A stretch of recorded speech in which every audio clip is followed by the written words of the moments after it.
इस कार्यक्रम के प्रायोजक हैं कृषि एवं किसान कल्याण मंत्रालय, भारत सरकार। हर जोखिम से निकल कर फसल आए, सुरक्षित हो जाए। फसल बीमा से हर किसान अब आत्मनिर्भर हो जाए। संकट के समय प्रधानमंत्री फसल बीमा योजना किसानों के लिए वरदान है। अब सूखा पड़े या बाढ़ आ जाए कोई डर नहीं, अब ओले पड़े या कीट पतंगे फसल खा जाएं कोई फिक्र नहीं, क्योंकि हमने लिया है प्रधानमंत्री फसल बीमा।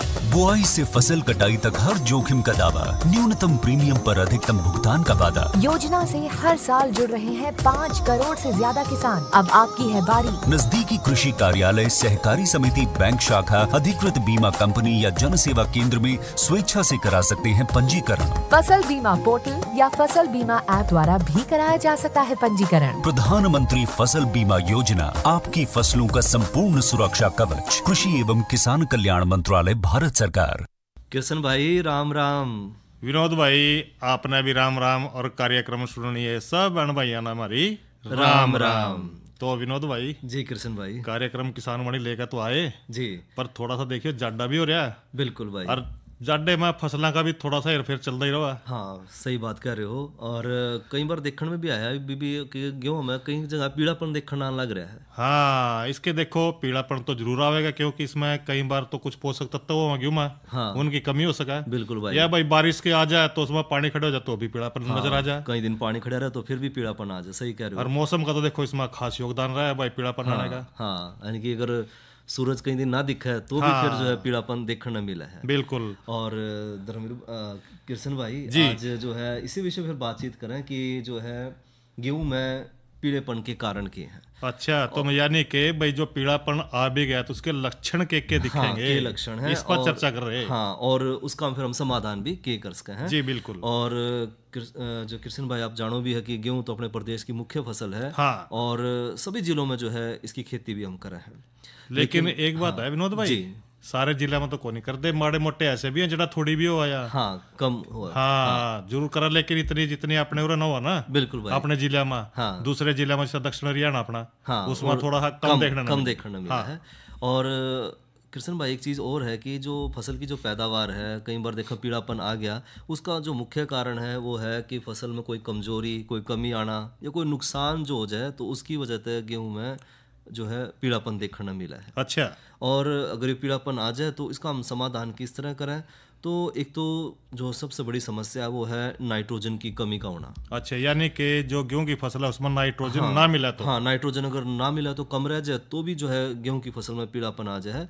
और खासकर अगर मिट्टी में जरूरत के हिसाब से नाइट्रोजन या जो हम कहते हैं यूरिया जो है वो अगर ना दिया जाए तो पौधे में नाइट्रोजन की कमी तक पीलापन देखने न मिला है। यानी कि नाइट्रोजन का होना बड़ा जरूरी है विनोद भाई। हाँ, यूं कहना चाह रहे हम तो। बिल्कुल भाई। और जो पौधा है वो पीला होकर कमजोर हो जाए, और ध्यान से देखें तो जो नए पत्ते हैं वो तो अपने हरे दिखाई देंगे, हरे दिखेंगे। हाँ, और जो पुराने पत्ते हैं वो पीले हो जाए तो इसका मतलब हम समझ लें कि नाइट्रोजन की कमी होगी। अच्छा, यह इसकी पहचान है। अच्छा। और कृष्ण भाई इसे में यदि यूरिया में जो है अगर हम यूरिया डाल दें कि खुराक दे दें, हाँ, गेहूं ने, तो जो है उसका पीलापन हम दूर कर सके हैं। और उस खातर जो है हमने लगभग 2.5 किलोग्राम यूरिया 100 लीटर पानी मिलाकर उसका छिड़काव कर दें। अच्छा। तो जो है ये पीलापन दूर हो जाए। और थोड़ी बहुत ही कमी रह जाए तो, हाँ, अगर कृष्ण भाई थोड़ी बहुत कमी रह जाए तो 15 दिन के अंतराल पर अगर 2-3 बार भी जो है देना पड़ जाए, हाँ, देना पड़ जाए तो कोई दिक्कत वाली बात नहीं, फायदा ही होगा किसान भाई, है ना। और ज्यादा बढ़िया ये होगा कि 100 लीटर पानी में अगर 2.5 किलोग्राम यूरिया के साथ साथ अगर हम 500 ग्राम जो है जिंक सल्फेट भी मिला लें उसमें, अच्छा, तो सोने पर सुहागा है। अच्छा, और भी बढ़िया हो जाएगा, और ज्यादा बढ़िया हो जाएगा। और इससे जो पौधे की नाइट्रोजन की कमी है उसके साथ साथ जो जिंक की कमी है वो भी जो है पूरी हो जाएगी। जी बिल्कुल। और कृष्ण भाई या तो बात करी हमने नाइट्रोजन की कमी की, हाँ, एक और चीज देखी जाओ है सल्फर की कमी। अच्छा, सल्फर की कमी कारण भी जो है ना पीलापन आ जाए। हाँ, पीलापन आ जाए गेहूं की फसल में। और कृष्ण भाई जो है मिट्टी में सल्फर की कमी के कारण तो गेहूं में पीलापन देखा हम, बिल्कुल। लेकिन उसकी पहचान के है, जिस तरह नाइट्रोजन की कमी हो जाए उसमें भी पीलापन है, हाँ। और सल्फर की कमी हो जाए तो भी पीलापन बिल्कुल है। तो इसका जो पीलापन हमने दिखाएगा नए पत्तियां पे। अच्छा, उसमें तो जो पुराने पत्ते थे उसमें पीलापन था, हाँ। और नए पत्ते हरे दिखे थे, बिल्कुल। लेकिन इसमें जो है नए पत्ते हैं उनमें भी पीलापन नजर आओगा, यानी कि पुराने में भी नया में भी, हाँ दोनों में पीले। हाँ, तो फिर समझ लो भाई सल्फर की कमी है। होगी। और सल्फर की कमी नाम है जिप्सम तक पूरा कर सके हैं। खेत में पानी लावा है तो उससे पहले जो है 1 एकड़ के हिसाब से 100 किलोग्राम जिप्सम अगर हम डाल दें तो सल्फर की कमी हम पूरी कर सके हैं। विनोद भाई पहला देखे करते थे ना, जिस तरह गेहूं बोने थे पहला खेत के में जिप्सम के कट्टे लिया करते, हाँ, तो वहाँ कट्टे फिर जो है ना उसमें मिलाया करते बिल्कुल भाई। तो पहला देखे था कमी किस चीज की है, तो इसका मतलब कि सल्फर की कमी थी इस खेत में भी, उसमें फिर जिप्सम लिया कर फिर गिरे करते। हाँ, यानी कि अगर हम पहले समय तो पहला घेर लें तो ज्यादा बढ़िया है। बिल्कुल। अगर वो है कि पीलापन आ लिया फिर संभालेंगे तो फिर तो देखो तो कमी तो फिर भी बैठ जाएगी। हाँ भाई। और साथ में जो है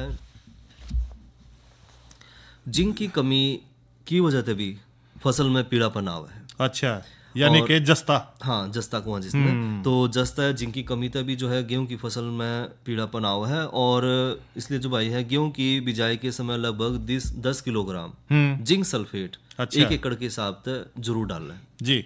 तो 10 किलोग्राम अगर जिंक सल्फेट हम डालेंगे 1 एकड़ के हिसाब से तो पीलापन जो हम नियंत्रित कर सके हैं। बिल्कुल। और यदि ना डाल पावे तो उसके कारण हमने जो उसकी जो जिंक की कमी है उसके कारण जो पीलापन आओगा उसकी पहचान जो है हम किस तरह कर सकते हैं, उसकी पहचान खातर एक तो जो जिंक है, हाँ, उसकी कमी की वजह से तीसरे और चौथे पत्ते के बीच में अच्छा पीले धब्बे नजर आओगे भाई जी, यह इसकी पहचान है। बिल्कुल। और धीरे धीरे जो पत्ते हैं उसके दोनों तरफ जो है वो ये जो धब्बे हो बढ़ने शुरू हो जाए, फैलने शुरू हो जाए। और पत्ते के दोनों किनारे पे, पत्ते के नोक पे भी जो है सूखापन अच्छा दिखना शुरू हो जाएगा। अच्छा।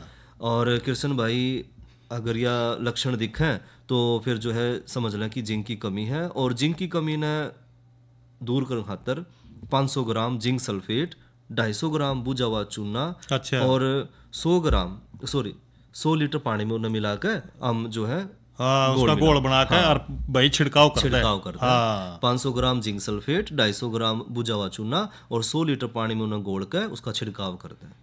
और इस तरह जो है छिड़काव करने थे। अगर साथ में हम कृष्ण भाई जो हमने बात करी थी कि 2.5 किलोग्राम यूरिया, हाँ, साथ में अगर हम वो 2.5 किलोग्राम यूरिया इसे घोल के ले लें तो हमने अलग अलग छिड़काव नहीं करने पड़ेंगे। बिल्कुल। तो साथ में जो है 2.5 किलोग्राम यूरिया भी अगर हम इसमें मिला लें तो नाइट्रोजन की कमी भी पूरी हो जाएगी और जिंक की कमी भी पूरी हो जाएगी। तो भाई देखो फिर तो बढ़वार अच्छी होगी विनोद भाई। बिल्कुल है भाई। तो एक बात और बताऊँ इसमें विनोद भाई कि जिस तरह लोह तत्व है ना उसकी भी कमी देखना ना मिला कई बार। हाँ सही कह रहे हो कृष्ण भाई, क्योंकि कई बार लोह तत्व की जब कमी हो जाए तो भी फसल में पीड़ापन देखना आवा है।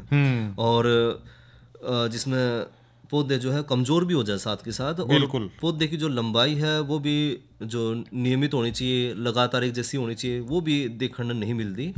और खास पहचान है कृष्ण भाई की जो पत्ती जो पीढ़ी होंगी ना उसमें पीढ़ी धारी बनेगी। अच्छा, धारी बनना जो है ये पहचान है कि लोहे की कमी है।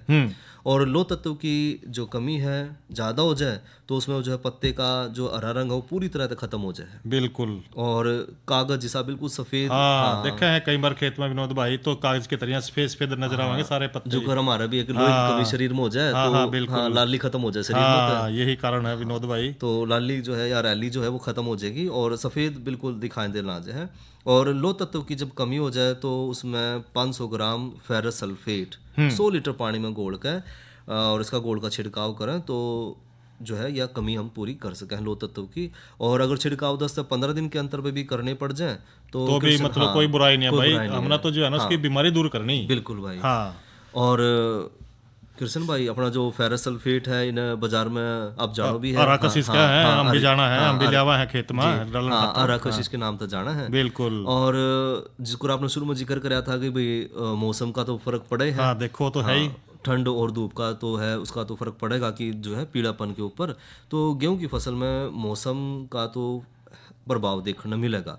और खासकर जब तापमान कम हो जाए, यानी कि सूरज कई दिन ना दिखे, कोहरा है, धुंध छाई रहे, तो भी जो है गेहूं की फसल में पीलापन आ जाए। एक बात बताऊं अपना विनोद भाई, प्रैक्टिकल जो आप करे करे थे ना, अगर जिस तरह जो बोए करे थे नहीं, अगर आपने किसी मटके में बो दिया ऊपर कुलड़ा रख दिया नहीं, वो ना प्रकाश नहीं मिला था, बिल्कुल पीले हो जाए और जो से ना बाहर बो देख रहे थे सीधे ही, और वह सारे जो है ना हरा मिले रहा था, वह हरा हो रहे थे, ढक दिए तो पीले हो गए। तो यही कारण उसका भी मौसम का प्रभाव हो रहा है। हाँ, तो इसमें तो फिर किसान भाइयों चिंता करने की जरूरत नहीं है। 3-4 दिन में जिस तरह सूरज दिखेगा, सूरज दिखते फिर पीलापन खत्म हो जाए। और साथ में गेहूं की जो हम फसल ले रहे हैं उसमें अगर पानी भी ज्यादा हो जाए तो भी जो है फसल में पीलापन देखने मिला है। पिछले साल भी नहीं हुई थी विनोद भाई, पिछले साल देखने में आए बारिश से होती रही, बिल्कुल भाई पीलापन आ गया, फिर जो है ना थोड़ा सा उसको उपचार करे किसान भाई है ना। हाँ, तो पानी की जो है अधिकता हो जाए तो भी पीलापन आ जाए कई बार। और कृष्ण भाई एक समस्या है सूत्रकृमि वाली। अच्छा, यह तो बहुत बुरी समस्या भाई, क्योंकि सूत्रकृमि जो है वो मिट्टी में पाए जाने वाला एक सूक्ष्म जीव है। वैसे तो हमने अपनी आंख से दिखता नहीं, सूक्ष्मदर्शी से देखना पड़ता है। बिल्कुल खेत में कड़ा लेकर फिरेंगे सूक्ष्मदर्शी। बिल्कुल भाई, तो लेकिन इसकी पहचान हम देख सकते हैं, पहचान कर सके हम इस पौधे में भी कौन से में बीमारी आ रही है। बिल्कुल, कि अगर गेहूं में अगर ये जो है सूत्रकृमि आ जाए तो पौधे ने ना तो भोजन मिलता ना पानी मिलता, यानी कि उसके पानी और भोजन वाला जो रास्ता है उसने रोक कर खड़े हो जाए, मतलब मैं खाऊंगा। हाँ, वो जो है सारा पोषक तत्व वो ले जाए, जिससे पौधे पीले पड़ने शुरू हो जाए।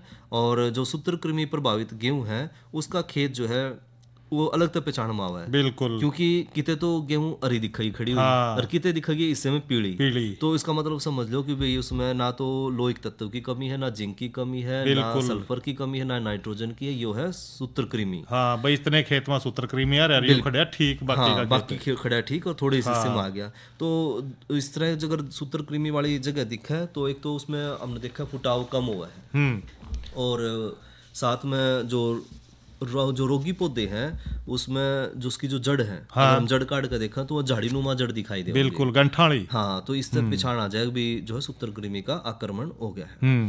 और गेहूं की इस बीमारी नाम कहता है मोलिया बीमारी। बिल्कुल, तो अब कृष्ण भाई बात है कि इसका बचाव किस तरह करें। हम पीलापन का जिक्र करें तो बचाव तो जरूर बताना पड़ेगा भाइयों को। तो एक तो कृष्ण भाई फसल चक्कर जरूर अपनावा किसान भाई। 1 या 2 साल में गेहूं की जगह पे सरसों है, तोरिया है, चना है, मेथी है, या फिर जो जैसी जो अवरोधी किस्म है वो लगावा है। हाँ, ये तो थोड़ा फसल भी हेर फेर का बोलेंगे। हाँ, विविधीकरण, और जिससे भाई जो सी बीमारी लग रही है वो खत्म हो जाएगी। बिल्कुल, और भाई देखो खेत में दूसरी फसल होगी तो अच्छा खाद खुद भी मिल जाएगा ना, और पौधे की बढ़वार अच्छी रहेगी बदल का बोने तक। यह बात सही कह रहे हो कृष्ण भाई आप। और साथ में मई और जून के महीने में जो रोग ग्रसित खेत है उसकी अगर 10 से 15 दिन के अंतराल पर हम 2-3 गहरी जुताई कर दें ताकि उसमें जो अच्छी धूप लाग जाए करड़ी सी, तो उससे भी जो सूत्रकृमि है उनकी संख्या में कमी आ जाए। यानी कि विनोद भाई आप न्यू कहना चाह रहे हो भाई गेहूं की फसल काटने के बाद अच्छी तरह खेत ना बांधो। बिल्कुल, और जितने भी बीमारियां हैं वह सारे जो कीड़े जीवाणु जो है नुकसान करने वाले वो सारे धूप में मर जाएंगे।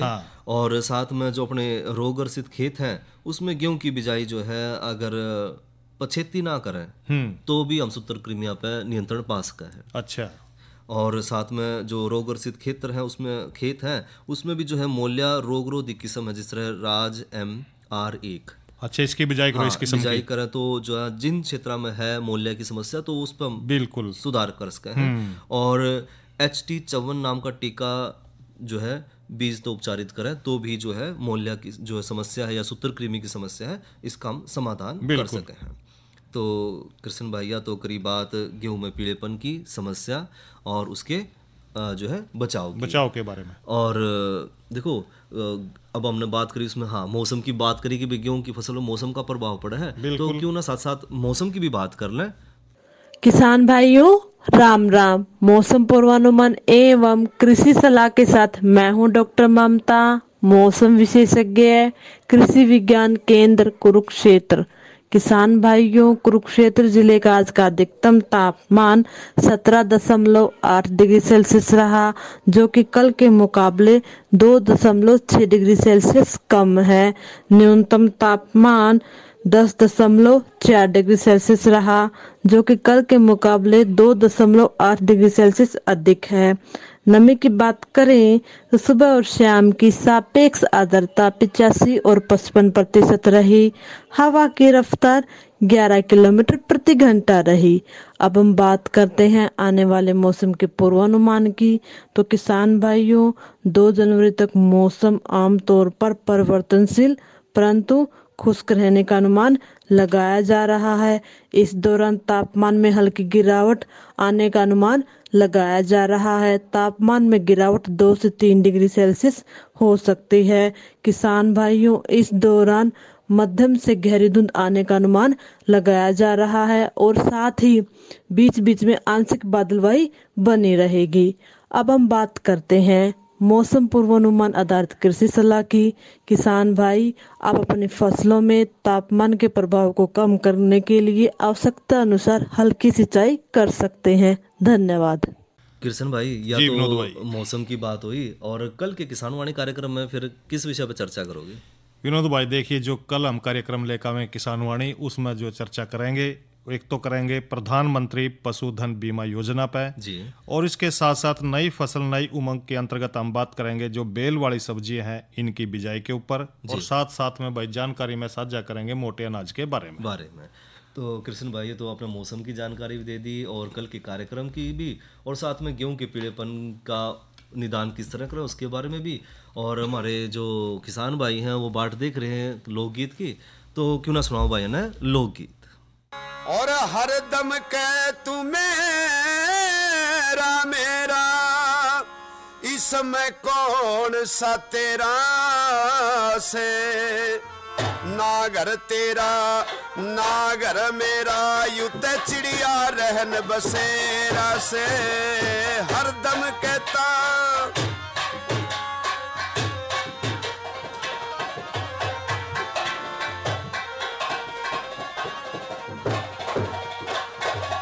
आया है सो चाल्या जागा, करना होगा रे गमन तने, काम क्रोध मत लोभ मार के करना चाहिए गमन तने, और तुरिया पद की आसन लाके एक करना चाहिए रमन तने, और सपने जैसी माया जगत की दिखे को ना चमन तने रे, सपने जैसी माया जगत की दिखे को ना चमन तने, ना कुछ ले आया ना कुछ ले जा, युत अवगमन कार फेरा से, ना घर तेरा ना घर मेरा, युत चिड़िया रहन बसेरा से।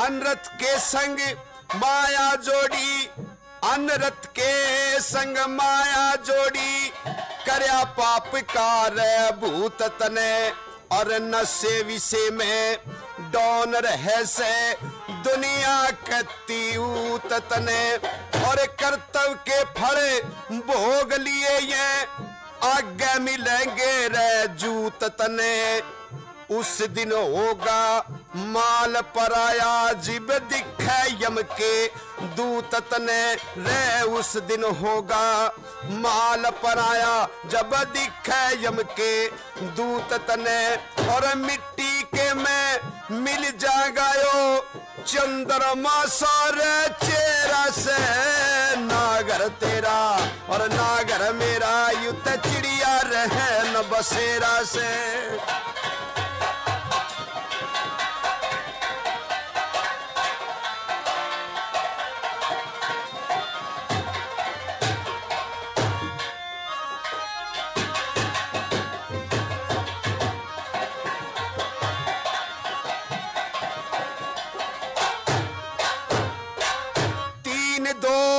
के मारे बिना होगा बंधन रे पर नहीं, 5 कलेश रहे घूम किले में, बिन मारे जो मरे नहीं, और 9 विघ्नों को कति मेट दो, दुख सागर में रे गिरे नहीं, 8 पैर संग साथ ले लियो, जीव फर्क गात में यो सरे नहीं,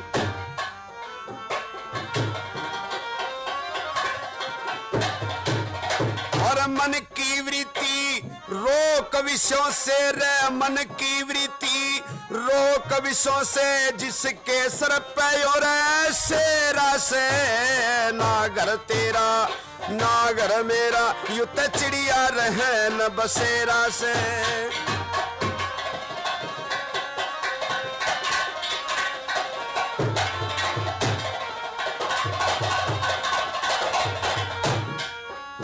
और दूसरों को तू चावे मेटना, तेरे कुणक आंख में रड़ कैसे, अपनी को न्या खबर मिनट की यूं काल शीस पे कड़ कैसे, और नाड़ी छोड़ ठिकाना आया यत छाती के में धड़ कैसे, सब कुछ रह जा दरा दराया जब मौत की घंटी खड़ कैसे रे, सब कुछ रह जा दरा दराया मौत की घंटी खड़े कैसे।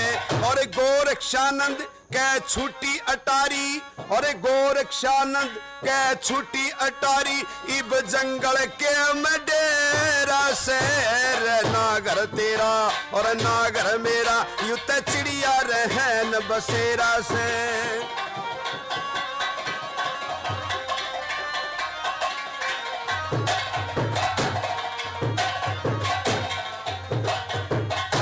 कृष्ण भाई, ये तो भाइयों ने सुना लोकगीत, और गायक कलाकार भाई थे राजवीर और साथी।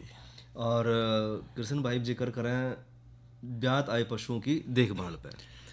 विनोद भाई जी देखिए, जो थारी गाय ब्याई थी ना, हाँ, मैंने उसका खीस खाया था जी।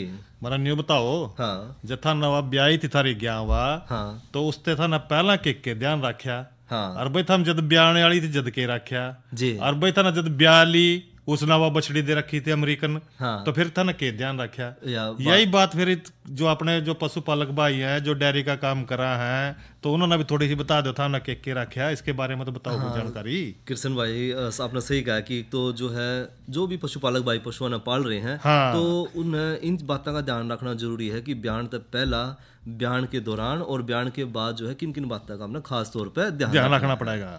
और कृष्ण भाई तो जो है जब भी गर्भावस्था में पशु आवास, तो 5-6 महीने पहले जो है उसने लगभग 2 किलोग्राम दाना अतिरिक्त देना शुरू कर दिया। यानी कि आप तो न्यू बताने लग रहे हो कि भी जब भी आपका पशु जो है ना आगे का हो जाए भाई, हाँ, तो भाई जब 5-6 महीने का हो जाए ना, हाँ, तो भाई उसकी खुराक बता दो, हाँ, खुराक, ताकि उसके जो गर्भ अवस्था में जो उसका बच्चा है उसकी थोड़ी सी ताकत बढ़नी शुरू हो जाए, और भाई साथ साथ उसमें जितने भी प्रोटीन है या पोषक तत्व, हाँ, उनकी भी कमी थोड़ी ना हो जी। तो ये आप यही कहना चाह रहे हैं कि उसको अच्छा चारा दो, खनिज मिश्रण भी दो, और भाई गेला थोड़ा सा आजमा खातर जो है ना सादा नमक भी दो। पहला भी नहीं कर था विनोद भाई, उनकी खुरलिया में जो है ना सिंधा नमक गिर देख रहा था, पशु ना चाटता रह था, और उसकी जो है ना उसकी पाचन शक्ति जो खाया पिए कर रहा था थोड़ा सा वो आजमो जग रहा था। बिल्कुल सही, तो ये बात थी भाई। और कृष्ण भाई साथ में जो गर्भधारण की जो तारीख है वह भी अगर किसान भाई जो है पशुपालक भाई है वो लिख लें तो ज्यादा बढ़िया रहेगा। उसका तो नहीं थोड़ा सा नहीं रहेगा विनोद भाई कि भाई हमारा पशु इस महीने आगे को है, हाँ बिल्कुल, और भाई इतने 10 महीने के बाद भी ब्याह भाई उसका थोड़ा सा ध्यान रख लेंगे भाई, थोड़ा सा भैया बसील जो है ना भाई इसका खाने पीने का ध्यान रखो, उसका ब्याह के दिन जब नजदीक आवा तो उसका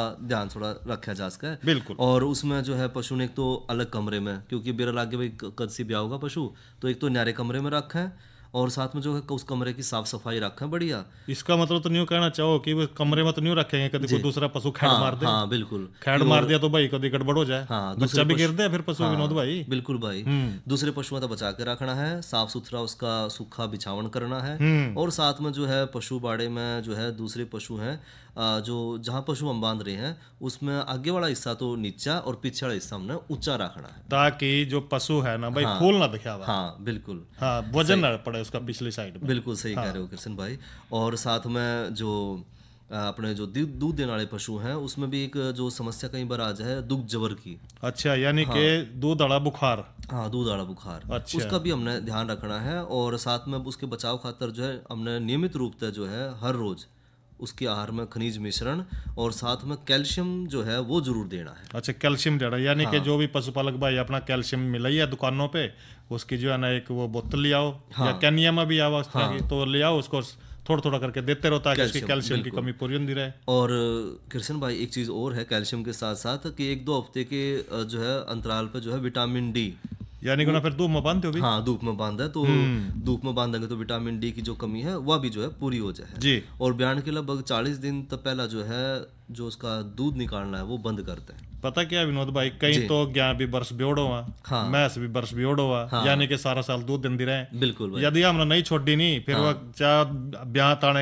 ब्याने के बाद वो 10 किलो भी देगी नहीं, फिर वो 5-6 किलो देगी। बिल्कुल बिल्कुल इस करके भी ताकि उसकी कमी पूरी हो जाए उसको महीना 1.5-2 महीने पहले छोड़ देना अच्छा। बिल्कुल सही कहा कृष्ण भाई। और साथ में जो है ब्यात आए पशु का जो है आगे समय बढ़ावा तो पशु की जो है कई बार उसमें फिर कमजोरी देखने ना आ जाए, और पशु ब्यान से पहला जो है और जो दूसरे साथ में जो है उसका योनि का आकार है या जो उसमें कोई इस तरह की कोई गिरावट है या कोई पशु में बेचैनी है, इस तरह थोड़ी सी जो है ना पशु की ल्योटी भी तो खूब बड़ी हो जाए थोड़ी सी। हाँ, तो इन चीज़ों ध्यान रखा कि अगर जरूरत पड़े तो जो है पशु चिकित्सक ने समय पर जरूर बुला। बिल्कुल। और ब्यान के दौरान ध्यान रखना कि जो है उसका समय 2 से 3 घंटे का हो, मतलब कि 2-3 घंटे का बस थोड़ा ध्यान रखो, या प्रक्रिया 2-3 घंटे में पूरी होनी चाहिए। और जो है पहली बार जो ब्याह है तो डांगर तो 5 से 6 घंटे का भी जो है 4 से 5 घंटे का भी समय जो है उसमें लाग जाए कई बार। और एक सुरक्षित दूरी बनाकर रखें दूसरे पशुओं से और उसका जो है लगातार उसका निरीक्षण भी करें। देखते रहे उसका। हाँ, और ब्यान के बाद जो है यानी कि जब बच्चे का जन्म हो है तो उसके एक तो शरीर की अच्छी तरह सफाई कर लें। बिल्कुल। और जो नाल है उसमें कई बार तो जो है ना वो भैंस हो ना या गाय अपने आप ही चाट चूट कर उसको साफ कर दे, अपना भी साफ करने की जरूरत नहीं पड़ती है। बिल्कुल भाई। खुर वगैरह काट दे उसके। और साथ में जो है वो नालना भी नबी जो है उसने काट दे 4 से 5 सेंटीमीटर नीचे और उस पर फिर धागा बांध दे। और हाँ थोड़ा जिस तरह के उसके ऊपर दवाई लगा दे, कोई टिंचर पड़ी हो आयोडीन पड़ी हो, हाँ, ताकि संक्रमण ना हो उससे बचाने खातिर। बिल्कुल। और जन्म के लगभग जो है 30 मिनट के बाद तक जो है बच्चे ने पहला दूध जरूर पिलाना जी। ये तो बहुत अच्छी जानकारी दी अपना विनोद भाइयों को। और एक थोड़ी सी जानकारी और दे दें घन जीवामृत के बारे में। यह एक जैविक खाद है विनोद भाई जी। यो जीवामृत जो है ना इसका औपचारिक जैविक खाद है जी। और खाद को जमीन में या भाई फसल से में जो है ना आसानी से इसका प्रयोग कर सके हैं। और घन जीवामृत बनाने की विधि में नहीं रहेगा। 200 किलोग्राम सूखा हुआ जो है ना या छलनी किया हुआ गोबर की खाद लेनी है आपने। 20 लीटर जीवामृत अच्छा सा उसको मिलाना है जी। और अच्छे से मिलाने के बाद भाई खाद का ढेर बना के जूट की जो बोरी है अपनी उससे ढक दें। 48 घंटे तक उसको छोड़कर रखें। 48 घंटे के बाद जो है ना भाई छाया में उसको सुखा दें। हाँ जी। और भाई जूट बोरी में भर के छायादार स्थान पर रखें और भाई 1 साल तक विनोद भाई उसका भंडारण आप कर सको हो। अच्छा। और 200 किलोग्राम जो घन जीवामृत बनाया अपना 1 किले के हिसाब से भाई उसने आप छिड़काव उसका कर सको हो। तो भाई ये देखो खाद है, बड़ी अच्छी खाद है। इससे भाई आपके पैदावार में बढ़ोतरी होगी। प्राकृतिक खेती की तरफ अगर बढ़ना है तो जैविक खाद की तरफ हमने बढ़ना होगा। और किसान वाणी कार्यक्रम के प्रायोजक थे कृषि एवं किसान कल्याण मंत्रालय, भारत सरकार। अरे अरे अरे क्या कर रहा है? इधर इधर इधर हम बोल रहे हैं तेरे बीजू का। उतला बोल रहा है? हाँ, पक्षियों से तो हम खेत को बचा लेते हैं पर इन घातक रसायनों से कैसे बचाएं? मतलब?